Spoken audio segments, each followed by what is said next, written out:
All right, guys, so I got a new set of injectors in. They're from Amazon. They're called the Most Plus, so hopefully they give me the Most Plus injection into my motor because these bad boys aren't running good. In my last video, I did a set of plugs and wires.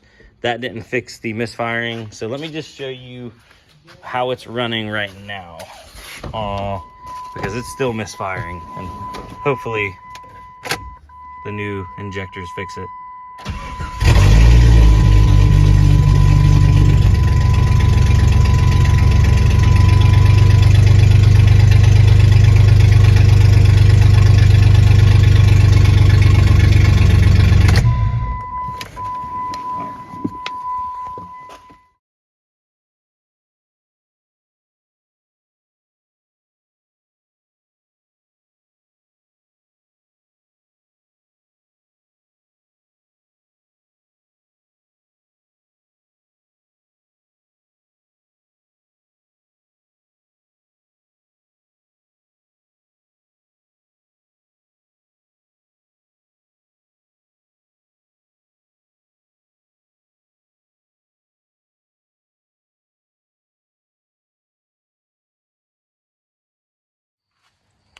All right, so I got all 6 new injectors installed, so we're about to fire it up.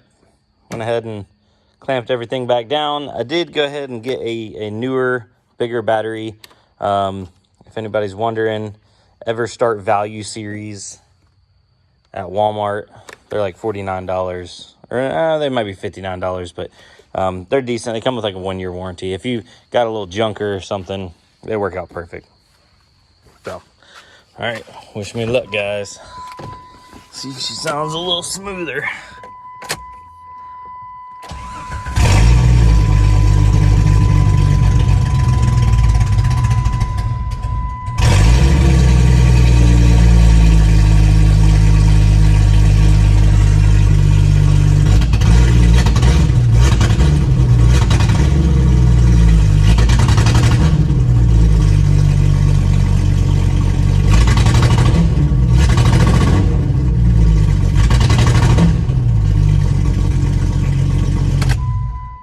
All right, that did not fix it.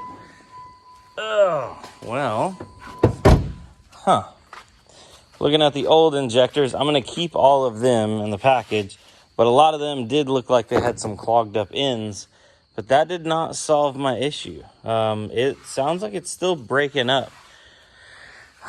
The next thing I may be doing is pulling the distributor cap off real quick just to see how everything's looking up underneath there.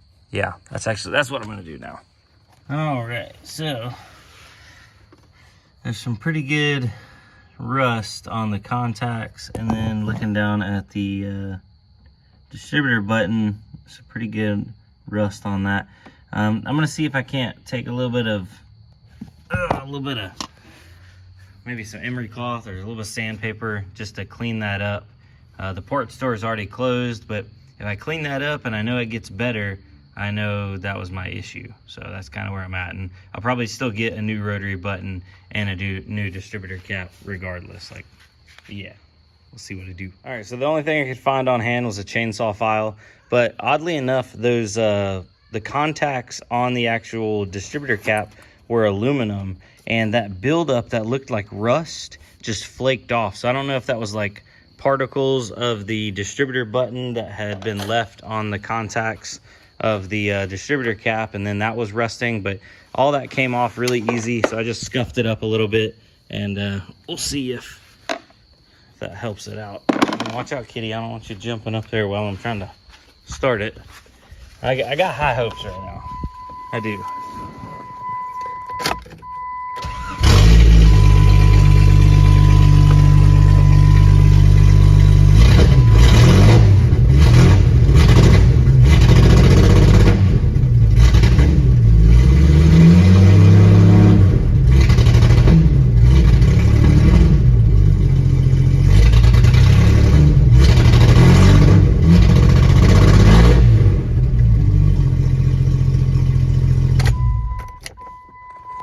Well, it definitely seems better. It's not fixed by any means, but the more material I take off that rotary button, the less it's going to be able to contact with those actual contacts. So I think that's my next step. If you guys have any other recommendations, it's probably a good idea to do a rotary button and a new distributor cap anyway, being that this motor has like 250,000 miles on it.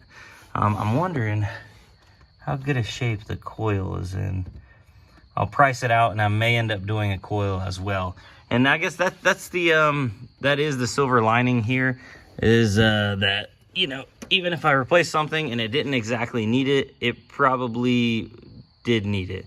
And at the very least, I got solid backups now. So if we're on the trail and any of me or my buddies break down, because most of them have 4.0s in their Jeeps too, got extra injectors now. So got extra wires, got extra plugs, about to have an extra distributor cap and rotary button if that doesn't fix that situation. So anyway, thanks for watching. I'll see y'all on the next one. Peace. All right, guys, so I got a battery for the Jeep finally, so I could put the Integra battery back in the Integra. Fun fact, an Integra battery will start up a 4.0 Jeep inline 6-cylinder. But I just put that on. I noticed one of my terminals is kind of jankily done, so I need to redo that terminal when I get some time. Oh yeah, it's not getting good connection. Oh.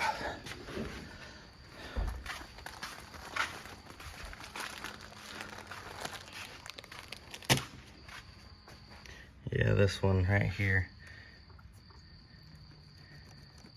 These are, oh, look how loose that is. Oh, that's not good.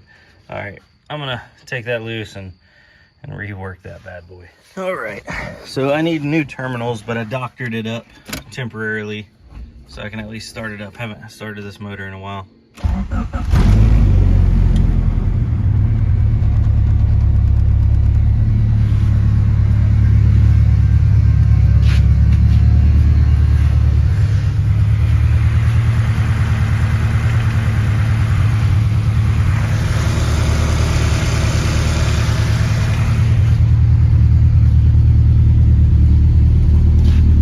Wish the camera could get the audio better, because this thing's got a nice good little rumble for a 4-cylinder,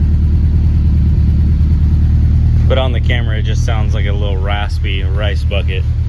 I mean, I guess that's what it is in reality. Ugh.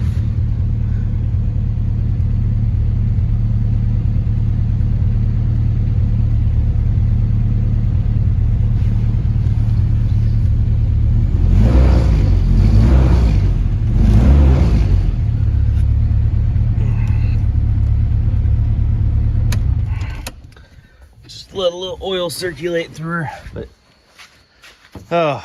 I need to get back to working on this thing. I need some gas. It's super low on gas. But all right, guys, y'all take it easy. I'll see you on the next one. Peace.